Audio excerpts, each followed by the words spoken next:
Assalamualaikum warahmatullahi wabarakatuh teman-teman. Aku sekarang lagi ada di Taman Satinway ya guys, sangat ramai minggu ini ngepasi hari perayaan celebrate yang ke-75 tahun. Nggak tahu perayaan apa, kurang paham soalnya tulisannya itu Cina guys.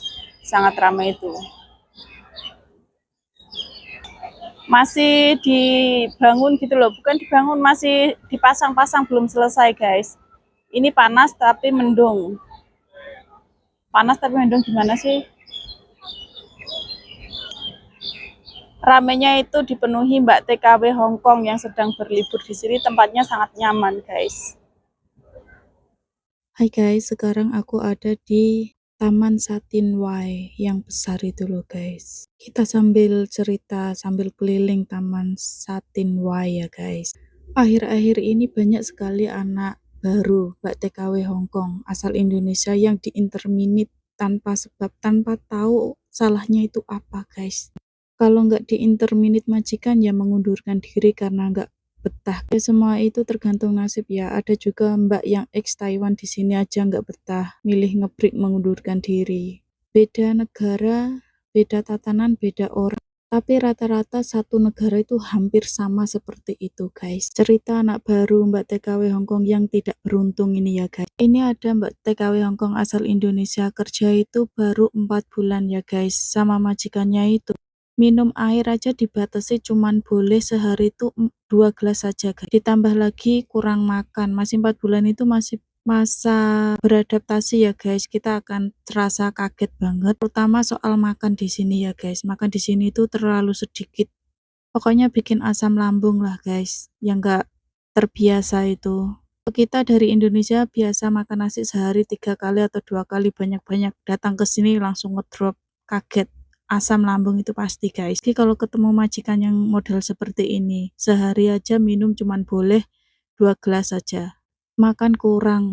Terus mbaknya ini lagi keluar rumah gitu ya, di MTR. Mbaknya ini merasa pusing, mual, muntah-muntah.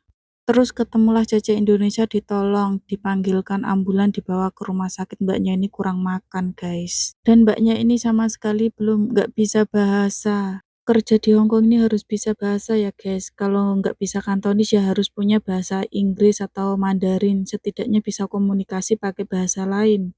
Harus paham, mudeng, harus bisa berkomunikasi ya guys di luar negeri ini. Memang 4 bulan kerja, 4 bulan itu masih beradaptasi ya, anak baru masih masa potongan, kurang lebih itu potongannya 6 bulan tapi separuh gaji ya guys. Tapi setidaknya itu jangan dikirimkan uangnya itu ke Indonesia semua guys. Kalau misalnya kamu kurang makan, kurang minum, kamu bisa beli aqua sendiri, beli makanan sendiri, biskuit atau roti buat kamu. Kalau kurang makan bisa makan itu. Karena kita itu harus nurut peraturan mereka, ngasih makan mereka segitu ya segitu kita terima, nggak boleh protes gitu loh guys. Kalau kita nggak ada niatan untuk beli buat makan sendiri ya kita kelaparan. Mereka itu udah mikirnya mereka udah gaji kita itu mahal loh guys. Tapi kadang kita ini mikirnya kurang dan kurang karena gaji kita besar, kalau bisa itu utuh. Utuh buat makan sendiri eman, buat liburan sendiri aja eman, semua dikirimkan ke Indonesia.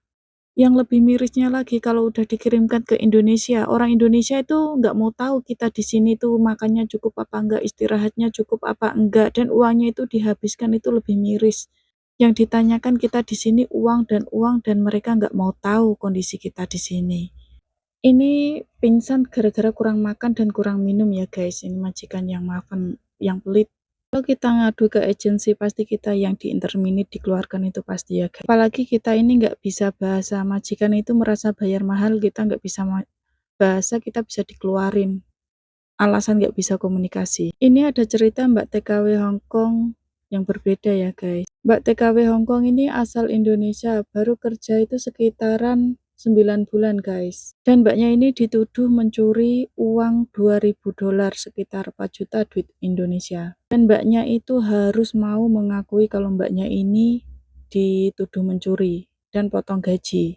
Terus akhirnya mbaknya ini setelah tanda tangan terima potong gaji kalau mbaknya ini mencuri uang, terus mbaknya ini dipulangkan ke agensi guys. terus dibelikan tiket pesawat, dipulangkan ke Indonesia dengan rekod mencuri.